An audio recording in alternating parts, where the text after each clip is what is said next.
ter uma entrevista hoje bastante interessante. Hoje eu estou recebendo em Dossiê História uma pessoa muito especial, uma pessoa que me honra muito recebê-la aqui. Ele é um ator há 25 anos, tendo representado em vários palcos no Brasil, na América Latina e até na Europa. Participou de várias novelas e minisséries da Rede Globo, como JK, Amazônia, Beleza Pura. Ele foi chamado pelo Globo de o Mil Caras do teatro brasileiro, fatalmente pela versatilidade que ele tem nas suas representações e nos personagens que ele interpreta. Ele foi laureado com vários prêmios por sua arte cênica.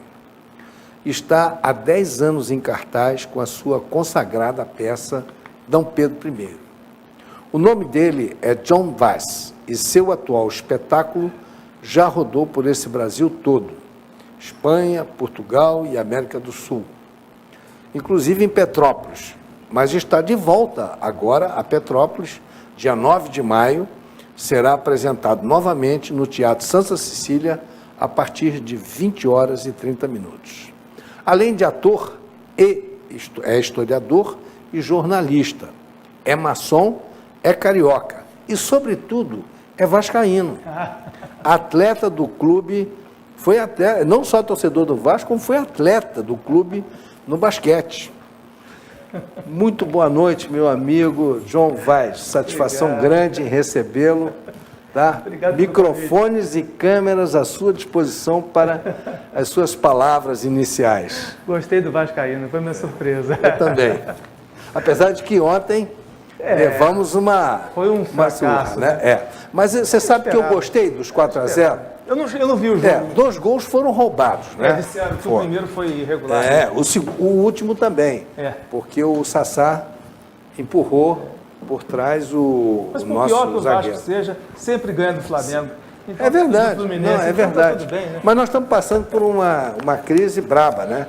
Porque além do nosso elenco hoje, grande parte do elenco está hoje no estaleiro, né?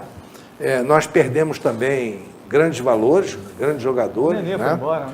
E o Vasco está com problemas financeiros. Então, eu tenho a impressão que essa derrota de ontem, ela vai mexer com o clube, vai mexer com o conselho, vai mexer com a diretoria. Tomara.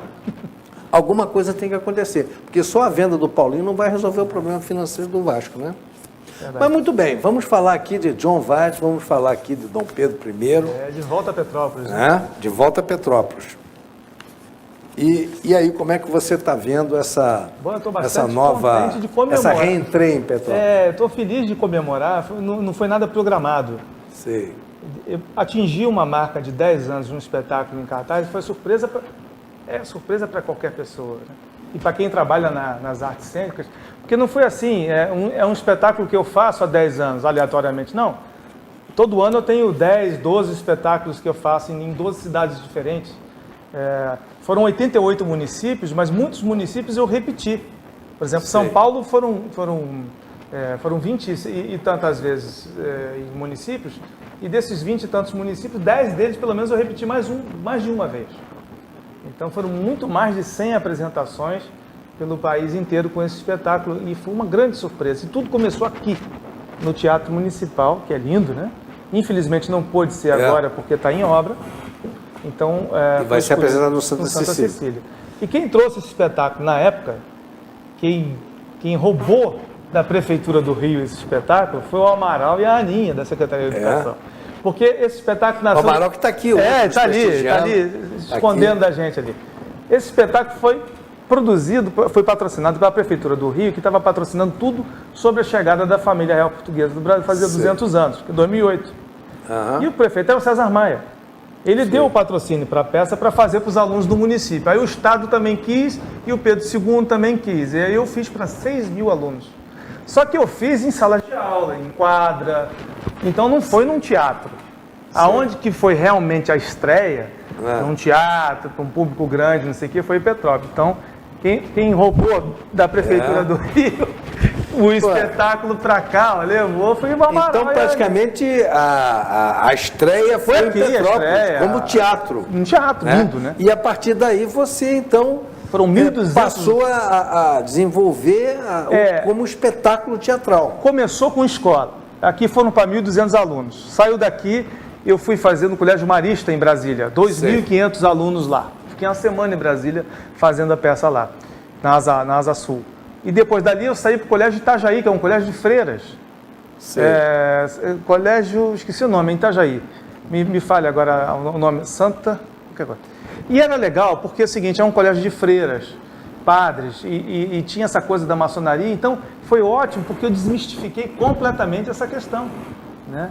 Porque por elas terem me recebido, Colégio São José, é um colégio tradicional em Itajaí, fica em frente ao porto, um lugar muito bonito. E dali eu fiz em outros maristas, eu fiz no Sagrado Coração de Maria, eu fiz em outros colégios, aí que a maçonaria começou a descobrir que a coisa estava acontecendo, começou a chamar, e a Ordem de Bolé, que é uma ordem paramaçônica juvenil dos meninos, isso, eles começaram a chamar também para os congressos estaduais que eles faziam, e aí a gente começou então a fazer esse espetáculo para as ordens, e muitos prefeitos que eram maçons, ou vice-prefeitos que eram, também passou a trazer o espetáculo para os seus municípios, é o caso lá de Corumbá, e para fazer aberto ao público. A prefeitura comprava o espetáculo e apresentava gratuitamente. Aí foi uma quantidade absurda de plateia, né? E aí a coisa pegou, funcionou. São 10 anos de apresentação desse espetáculo. Por causa dessa peça do Dom Pedro I, eu estreiei em 2010 uma outra sobre Jacques de Molay e o fim da Ordem dos Cavaleiros Templários, uma aula de história medieval. Por causa do sucesso de ambos, em 2014 eu estreiei a Inconfidência, a Revolução Francesa até a Conjuração Mineira. Inclusive tem apresentações agora em Ouro Preto para poder fazer mês que vem.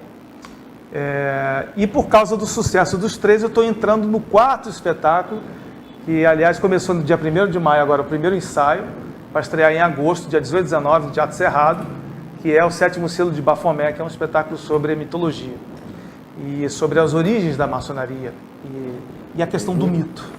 Então, são 4, por causa de Dom Pedro, são 4 espetáculos que eu vou estar em turnê, todas elas aulas de história, que a gente tanto gosta. Né?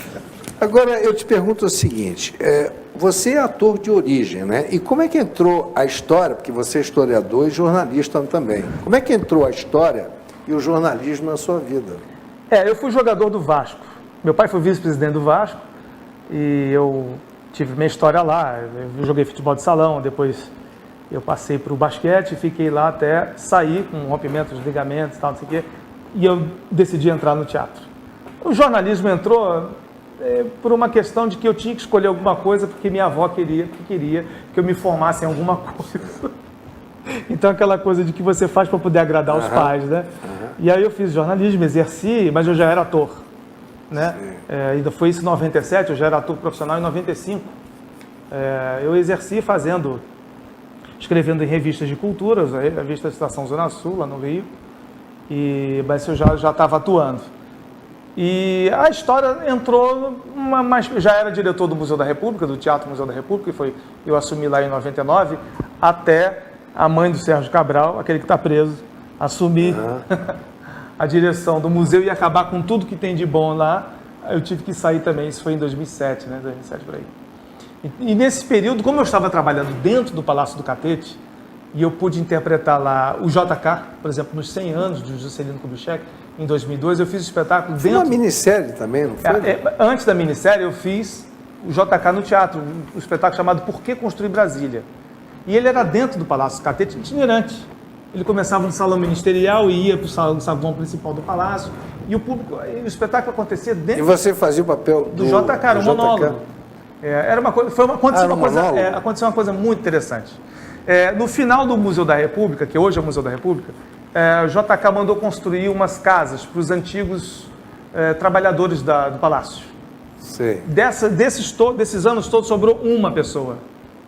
E ele estava lá no espetáculo. E existe uma das cenas finais da peça que o JK narra a despedida dele no Palácio do Catete. Eu desci essas escadas, e realmente foram aquelas escadas, Desci, olhei ao longe, estava lá o povo com lenços brancos nas mãos, em lágrimas. E aí quando eu caminhei lentamente, isso o JK falando. E aí eu passei por ele e falei assim, inclusive o senhor estava aqui. Aí o velhinho, a lágrima dele desceu, porque passou o filme na cabeça dele. Engraçado essa coisa de você fazer teatro, mas você está contando a história viva. Dentro do local que aconteceu, diante de uma pessoa que estava ali. É uma coisa, chega uma hora que você meio que confunde as duas coisas. É lindo. É interessante, É lindo. Aí eu te pergunto o seguinte, vamos voltar aqui sobre o espetáculo Dom Pedro I.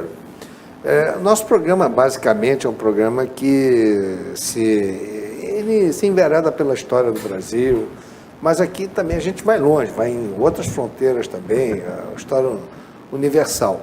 Mas damos muito enfoque à história do Brasil, ao Primeiro e Segundo Império. Esse espetáculo, você que produziu, você é o produtor e a direção é sua, o espetáculo. Desde que eu comecei no teatro, com Rubens Corrêa, lá no Teatro Ipanema, ele me ensinou isso. Nunca dependa de ninguém, nunca trabalhe para ninguém, e nunca dependa de governo. Aposte em você mesmo. Se você achar que você tem talento, tem condição, você está sendo bom naquilo que você está fazendo, então aposte com tudo que você tem. Foi o que eu fiz. Os 10 primeiros anos da minha vida, absolutamente, trabalhei sem ganhar absolutamente nada. Foi muito difícil. Muito difícil. Mas eu não esmoeci. Eu apostei, e aí veio. Com o tempo. Pegou o teu lugar. Veio com o tempo. Veio as novelas, veio assumir a direção do Teatro Museu da República, veio a turnê enorme que eu estou fazendo, com 4 espetáculos. Então, assim, valeu a pena. E como é que foi o formato que eu criei para poder fazer essa turnê? Essa minha turnê toda cabe dentro de uma mala desse tamanho, Dom Pedro I, por exemplo. Eu chego na sua cidade e pego 10 pessoas da plateia, visto elas, ensaio, faço uma coreografia com ela meia hora antes do espetáculo começar e eu já tenho meu corpo de figurantes. Chego na sua cidade de manhã no teatro, pego o iluminador local, o sonoplasta local, faço um ensaio técnico com eles e o espetáculo acontece. Então, assim, sou eu dentro de uma mala. Tudo é produzido no local. Por exemplo, o espetáculo Bafomé tem escudos, tem lanças, etc. Todo eu não posso levar isso dentro de uma mala. Mas eu posso fazer isso na sua cidade. Eu chego 2 dias aqui antes, começa a produção com papel machê, produzo as coisas aqui e está tudo pronto. E vou embora e deixo lá. Você entende assim? Então, eu tive que criar um formato em que eu pudesse viajar, fazer os espetáculos e que isso fosse de uma forma rentável e viável. Porque, por exemplo, escola ou a própria maçonaria não pode contratar uma equipe de 10, 12 pessoas para vir fazer o espetáculo aqui. O custo de passagem, hospedagem, alimentação, e essas pessoas vão receber o quê? Nada. Então, assim, para quem não é patrocinado, porque existe uma elitezinha da turminha, e aí não interessa se é governo de Fernando Henrique, de Collor ou de Lula, é o mesmo pessoal, o mesmo grupo. Muda governo, entra governo, é o mesmo pessoalzinho que está lá recebendo das coisas do governo, todos os mamando nas tetas. Todo mundo. Não adianta. Cultura e do o Brasil, resto fica alijado do processo. Achar uma forma de poder viver, é verdade. Não vai, a coisa não funciona. Então foi um formato que deu certo, está dando certo. Então eu estudo, por exemplo, Dom Pedro I foi 1 ano de estudo. Já em Confidência e o 7º Museu de Bafomé foram 1 ano e meio, quase 2 anos de estudo. Então o estudo o que é? É pegar todos os livros sobre aquele assunto e separar o que é especulação e o que é fantasia do que é uma questão histórica baseada num critério de metodologia científica. Logicamente que existe a ficção, né? Mas que a ficção seja muito clara, mas que o conteúdo seja o mais próximo da verdade possível. Eu, por exemplo, não gosto de trabalhar ficção. E quando eu trabalho ficção, eu mostro que é muito claro que aquilo é ficção. Entendeu? E essa é uma preocupação que eu tenho. Mas você tem que colocar no fato real da história, para você montar o enredo, tem que colocar alguma coisa de ficção, ou pelo menos romancear, né? Mas eu deixo isso claro. Você não vai ser enganado. Eu não vou dizer para você que isso aqui é verdade, se eu não tiver calçado numa verdade científica, por exemplo. É como você estava falando agora há pouco, a história muda, vai mudando. Por exemplo, eu tinha acabado de escrever o texto sobre a Inconfidência, eu estudei tudo sobre a Revolução Francesa, Iluminismo e a Conjuração Mineira e Baiana, para poder fazer o paralelo. Então eu estava numa livraria no Rio, quando foi lançado o livro de Tiradentes, do historiador Kenneth Maxwell, um inglês. E ele vinha com informações bombásticas, assim, de última hora. E eu já tinha fechado o meu texto, eu estava com estreia marcada. Então, quando eu peguei o livro dele e li, que quando o Traíra... Joaquim Silvério dos Reis. Falou com Barbacena sobre a conjuração, o Barbacena já tinha suspendido antes a derrama. E o Keynes achou o documento com a data. Existe a data do Joaquim Silvério delatando e existe a data da suspensão da derrama. O que reforça a ideia de que o Joaquim Silvério, se tivesse uma revolução, ele estava bem. Mas se não tivesse, ele seria preso não só como sonegador de imposto, que ele era o maior de todos, mas também como um traidor da coroa portuguesa. Então ele fez a jogada somente para poder se livrar. Ele não tinha nenhum compromisso ideológico com ele, ele era um coronel, né? Das tropas regulares, dos dragões. Então, assim, coisinhas... Na verdade, ele ficou com medo, né? Coisinhas que vão surgindo. A morte de Cláudio Manuel, que eles disseram que foi suicídio com a corda do próprio sapato. Sabe-se que apagou o arquivo, né? Porque o contratador, ele foi preso dentro da casa do contratador de diamantes de Ouro Preto. O Cláudio Manuel sabia da participação do contratador na Revolução, na Inconfidência. E ele ia falar, entendeu? Então o Barbacena ele fez o interrogatório em cima de Cláudio Manuel antes dos juízes da Devassa virem do Rio para cá. E quando os juízes chegaram, Cláudio já estava morto. Não abriu a boca sobre o contratador. Foi apagado. E o contratador ameaçou o Barbacena dizendo: se você abrir o bico, eu conto que eu pago propina para você. Então, e os autos da Devassa, você sabe que eles estão incompletos, né? Algumas páginas foram arrancadas. Uma leitura muito difícil, né? Rebuscadíssima, mas você consegue tirar muita coisa desse espetáculo. Foi tirado do espetáculo Inconfidência. Foi tirado já Dom Pedro, não. Dom Pedro é outro papo. Dom Pedro, isso que eu queria até que você Dom depois... Pedro, quando surgiu a ideia de fazer, eu queria fazer uma coisa diferente. Eu queria fazer uma coisa que ninguém fez. Tudo que se fez sobre Dom Pedro I, que eu assisti em cinema, teatro, muita coisa de literatura, foi explorando a questão do deboche em cima da figura dele. Principalmente da figura sexual dele, com Marquesa de Santos e todas as mulheres do mundo.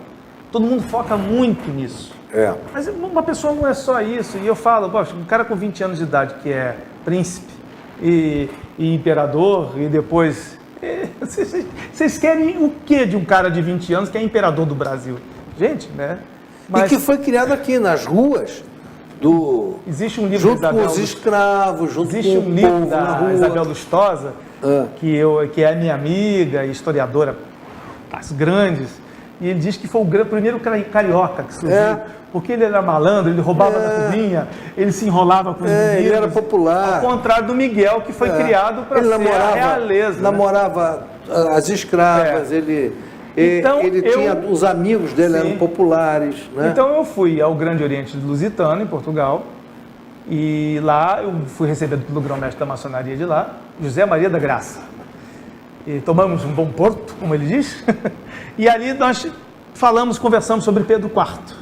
Né? E ele disponibilizou o que tinha de acervo, porque o Salazar, quando foi presidente lá, queimou todas as lojas maçônicas, mas alguma coisa sobrou.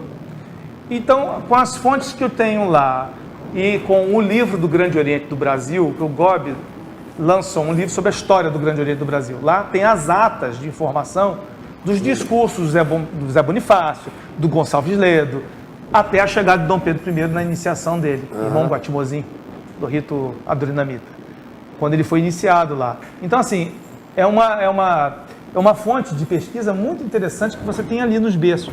E essas fontes interessantes que ela preenche lacunas da história do Brasil que a gente estuda na escola. Então, assim, entre a chegada da família real portuguesa até o primeiro reinado, existem coisas que na história da maçonaria se preenchem. primeiro reinado, o dia do fico, da ida do Dom João para Portugal, o dia do fico e a regência do Dom Pedro, a regência de Zé Bonifácio, existem coisas que acontecem ali naqueles meses. E o espetáculo é exatamente isso, é essa mistura entre a história maçônica de Portugal com Dom Pedro, a história maçônica de Dom Pedro com o Brasil e a história do Brasil sendo preenchida por essas lacunas com essas informações que a gente não tem na escola. E dessas cenas, assim, qual que você destaca de importância no cenário todo? Porque Dom Pedro tem uma... Embora o período dele de reinado fora curto, mas ele viveu intensamente todo aquele momento da independência do Brasil. E tem, por exemplo, uma passagem com o Lord Cochrane. E ele foi buscar o Lord Cochrane lá no Chile. Ele convenceu o Lord Cochrane, que era um almirante da Marinha Inglesa, que estava a serviço como mercenário para o Chile, e defendendo as costas do Chile, e ele conseguiu convencer o Lord Cochrane a vir para o Brasil, porque precisávamos de uma marinha para poder combater as invasões francesas, holandesas. Não, para combater a invasão portuguesa, porque logo depois da proclamação da independência do Brasil, o general Madeira desembarcou lá na Bahia e havia uma esquadra portuguesa que alimentava, municiava essas tropas internas no combate. Foi um ano que teve de massacre na Bahia, né? Foi. O lugar que mais demorou. Foi uma guerra violenta. Foi no Nordeste. Que pouca gente conhece, porque todo mundo diz, não, aquela guerrinha não foi para valer. Foi um massacre mesmo. Inclusive no Piauí tem a Batalha do Genipapu, que morreram em poucas horas 500 pessoas ali. Porque o brasileiro não estava armado. Eles estavam com canhões, com cavalos e tudo mais. Né? E o Brasil estava dividido, por isso que nós somos um império, porque o Piauí, o Maranhão, era pró-Portugal. Sim. E foi exatamente o Lord Cochrane e o Sul, né? Que queria com a personalidade do Dom Pedro. Você vê, um homem consagrado, um homem que lutou naquelas batalhas lá. O Lord Cochrane lutou nas guerras napoleônicas, né? Ele era um homem famoso, conhecido. Um almirante experiente. E ele conseguiu convencer o Lord Cochrane. O Lord Cochrane veio, montou a flotilha brasileira e eles saíram cercaram a frota portuguesa. Se eles não tivessem tirado a frota portuguesa dali das costas da Bahia, que municiava as tropas portuguesas em terra, nós não iríamos ganhar, nós teríamos perdido o Brasil dali para o norte. Verdade. O Brasil acabaria na Bahia. Verdade. Ali e para o norte ele repetiu uma colônia esse feito portuguesa. Depois, né? Quando ele vai para a França. E tem mais um detalhe, eles conseguiram derrotar a frota portuguesa e o almirante Taylor, que era uma pessoa também da equipe do Lord Cochrane, o almirante Taylor foi perseguindo a frota portuguesa até a costa, até a entrada de Portugal, do Tejo. Tipo, sai daqui. Eles foram lá policiando e fiscalizando para ver se realmente iria. E essa mesmo, ele repetiu essa dose quando ele foi embora para a França destronar Miguel.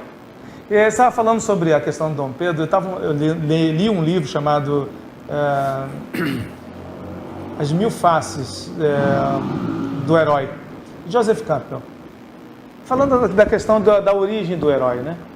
E você olhando a história de Dom Pedro, você vê que a trajetória dele foi típica do herói brasileiro. E o que Joseph Campbell chama de herói, comparando, por exemplo, Moisés e outras figuras conhecidas, é aquele que tem uma partida, uma realização, e ele consegue completar o ciclo fazendo o seu retorno. Então, Dom Pedro sai de Portugal, vem para o Brasil e exerce uma série de etapas, conquistas de etapas. Ele abdica, ele mostra completo desinteresse da vaidade, ele abdica a coroa brasileira, manda para o filho de 5 anos. Ele parte tísico, com um pulmão só, com 4 costelas quebradas, com sífilis, ou seja, todo ferrado. Ele parte sem título, porque ele também abdicou a coroa portuguesa. Ele não quer mais ser rei, não quer mais ser imperador, ele não era nada, ele só é um duque. É completamente problemático de saúde. Mas ele vai para a França, ele compra 3 navios e maqueia os navios, para torná-los mais maiores, mais impressionantes, para que as pessoas ficassem mais com medo. Ele consegue contratar 3.000 soldados. Ingleses, né? E só que o irmão dele tinha 80 mil. Mas acontece que a grande diferença, e aí que entra a história do almirante, é que o pequeno exército de Dom Pedro era cheio de general de guerra, pessoas inteligentíssimas, estrategistas. E a turma do Miguel, que tinha 80 mil soldados, não tinha nem estudo primário.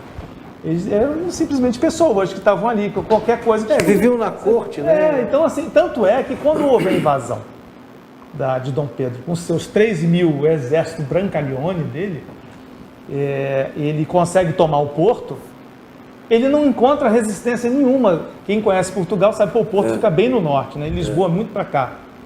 No caminho, ele não só tem o apoio da Igreja Católica, da própria maçonaria, que foi fechada em Portugal pelo Miguel, como também os próprios soldados que estavam nas guardas das cidades em volta, entraram, porque enxergaram em Dom Pedro como uma espécie de legalista. E ele foi quase que morrendo, liderando, tanto é que quando ele chega às tropas de Lisboa, com as tropas inglesas, e aí já com o corpo português em torno dele, ele sitiou Miguel. E aí o que acontece, a coisa mais curiosa, o Miguel sai fora, ele empossa a filha Maria da Glória, vai na loja maçônica em Portugal, que é o espetáculo, e morre uma semana depois. Quer dizer, ele morre onde ele nasceu, ele morreu na mesma cama, no mesmo quarto, que inclusive é todo de papel de parede lá em Sintra. Eu fui lá, com temas de Don Quixote. Então ele partiu, realizou em 2 mundos. Aliás, dizem que ele é um homem que tinha tudo na vida dobrado. 2 coroas, Portugal e Brasil, 2 nações. Só as mulheres que não, porque ele teve muitas. Muitas. Teve muitas. Teve muitas. Mas você sabe que ele sofria de priaprismo, né? Ele tinha várias problemáticas. Priaprismo, que é uma doença que o membro fica enrijecido permanentemente em função do sangue. Aliás, uma doença perigosíssima, que pode até dar gangrena no local. Não é nada assim alvissareiro, né? Mas ele tinha esse problema. Então ele precisava ter um exercício sexual muito ativo. Então, conta-se, né, que ele se relacionava, ele gostava muito da Imperatriz, ele se relacionava com ela, depois que ele acabava, ele saía lá pelos túneis que ele tinha lá, da Quinta da Boa e ele visitava não só a Marquesa, uma irmã dela também. Uma irmã, a irmã que foi também uma grande amante dele. Foi várias, né? E inclusive deu uma briga, a Marquesa quase matou a irmã, né? Verdade. E ele... Foi um escândalo na época, que ele abafou, aquela coisa toda. Então, quer dizer, tem esse lado. Quando falam de Dom Pedro, só falam dessa parte.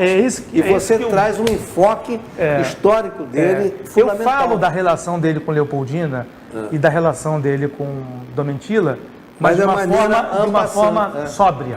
Perfeito. O espetáculo é um espetáculo sóbrio. Tem coisas engraçadas? Tem.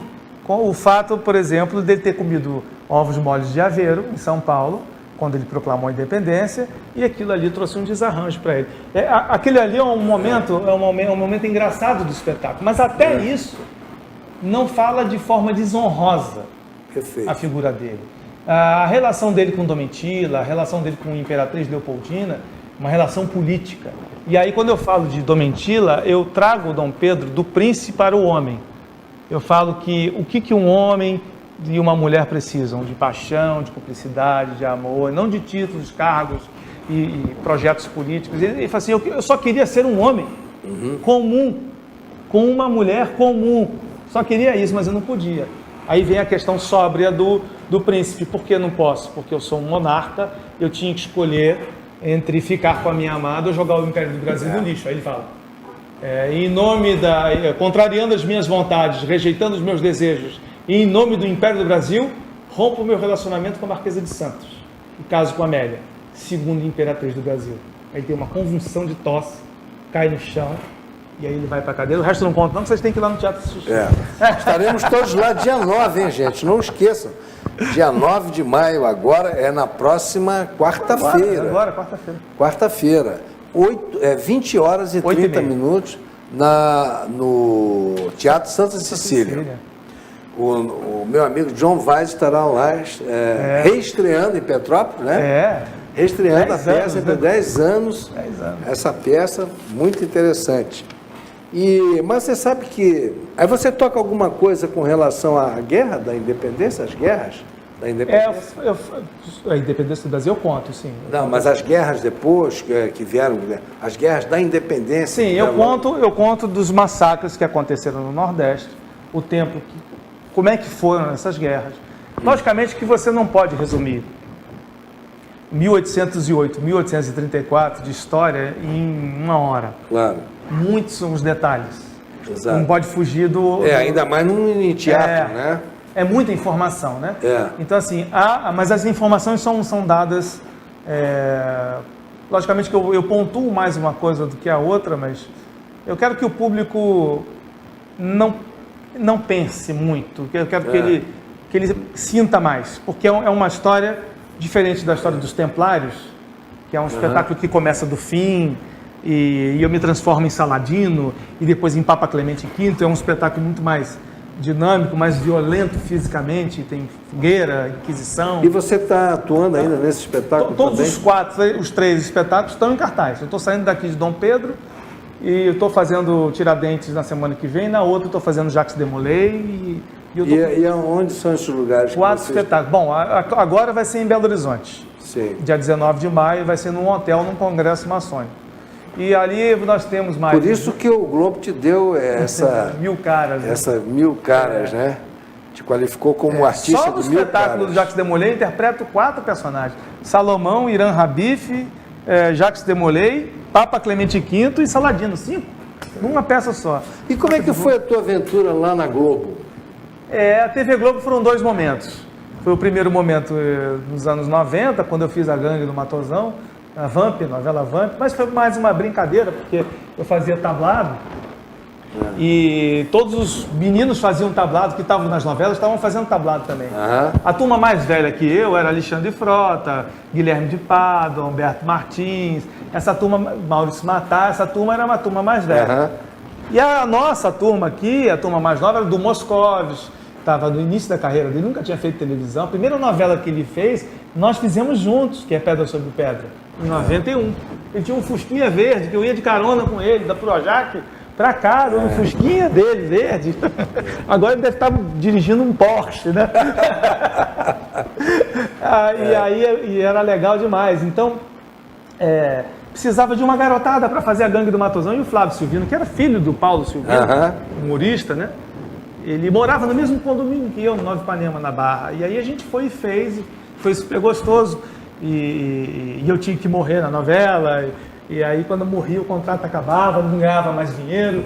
E eu ficava chorando com o Carlos Manga. Ficava todo mundo no quê? Não, eu mato os outros, aí deixa eu aí, um dia carnaval tá chegando. Aí eles conseguiram um trabalho para mim na novela das 8 para auxiliar o diretor Paulo Biratã, falecido já. E aí foi uma novela de ciganos e tudo mais. E aí a gente percebeu, ele xingava na salinha, na tenda que eles armavam, de que um dos atores, que tinha um monte de cena a cavalo, ele não sabia montar cavalo, ele morria de medo, ele montava, caía do cavalo parado. E ele, é possível contratar um ator que não sabe montar cavalo e tal, não sei o quê. E aí eu falei, Paulo, eu monto cavalo sem sela. Nasci montado em cavalo. Põe a roupa do menino, eu tinha 17 para 18 anos, né? Põe a roupa do menino e bota ele lá, xingando. E aí ganhei o papel, não do ator, porque assim, todas as cenas a cavalo tem que botar um menino. Me chamavam de menino. Aí de tanto me chamar de menino, o nome do personagem virou Nino. Foi minha primeira novela das 8. De lá pra cá, e comecei a minha carreira como ator mesmo, profissional. E quando o Chechel, do Globo, fez essa matéria do 1000 caras do teatro brasileiro, porque eu estava fazendo o Juscelino Kubitschek, dos 100 anos da morte dele, do nascimento dele, os 15 anos da morte do Chico Mendes, eu tinha feito o Chico, os 40 anos do golpe militar, eu interpretei João Goulart. Então, assim, foram datas com personagens importantes. O Chechel fez essa matéria e aí estourou. Aí a Globo me chamou, a Maria Adelaide Amaral, viu que eu estava em cartaz fazendo João Goulart, e ela me chamou para fazer o mesmo João Goulart na minissérie dela, que é a JK, com Zé Wilker. Maçom. Zé Wilker? Então, assim, o Zé fez, aliás, uma figura fantástico, ele é um grande. Ele e o Paulo Goulart junto, a gente ficava em Brasília hospedado nos hotéis, e assim, um café da manhã com o Paulo, com ele, Paulo Goulart era assim, horas. Porque sabe aquele cara que é o contador de história, assim, e a família e tal, e assim, e todo mundo vai chegando e vai tomando um café, não acaba o café da manhã. E muitos anos, né, de bagagem. Era uma figura doce. E o Zé Wilker um sacana, brincalhão, ficava atrás da gente fazendo piada, cutucando. O Zé Wilker, coitado, ele morreu muito cedo, né? Ele morreu. E ele era um cara que cuidava muito da saúde, fazia uma dieta ayurvédica e tudo, mas ele fumava demais. Então, sem dúvida, acho que o cigarro foi uma pena. Levou mais talento que nós perdemos. Então eu fiz ali, dali eles me chamaram para fazer Beleza Pura, fazer outra novela ali na Globo também, e eu fiz. E aí veio a minissérie Amazônia, da Glória Pérez, que ela me chamou para fazer um comandante do exército boliviano, para brigar com o Alexandre Borges. Aí eu fiz essa minissérie, e logo depois a CNBB, a Pastoral da Terra, eles estavam com um projeto sobre a pastoral e tudo mais, e me contrataram para fazer nos Maristas o espetáculo sobre o Chico Mendes. Então foi encaixando uma coisa com a outra, né? E aí em 2008 veio os 200 anos da família real portuguesa do Brasil e vi Dom Pedro I, e aí estou aqui 10 anos depois. Muito bem. Nós estamos chegando ao final do nosso programa, eu só tenho mais 1 minuto, 1 minuto e 13. Eu quero aqui passar então rapidamente a palavra para você, se despedir do nosso público, fazer a sua mensagem, seu recado. Claro. Qual câmera? Espetáculo. Essa aqui. Essa aqui.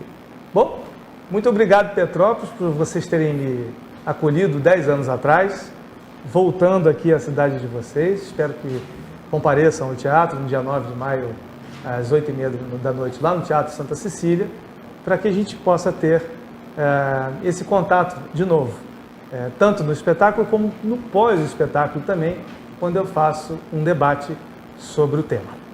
Aguardo você por lá. Obrigado. Muito bem. Meus amigos telespectadores cativos do nosso programa, quero agradecer a audiência e aqui renovando o nosso compromisso para quinta-feira da próxima semana, às 18 horas, com uma nova atração. E não esqueçam, a nossa reprise, que esse programa está muito interessante, tem bastante coisa, está muito rico, e a nossa reprise será domingo às 9 horas da manhã. Então, uma boa noite a todos e até a próxima semana.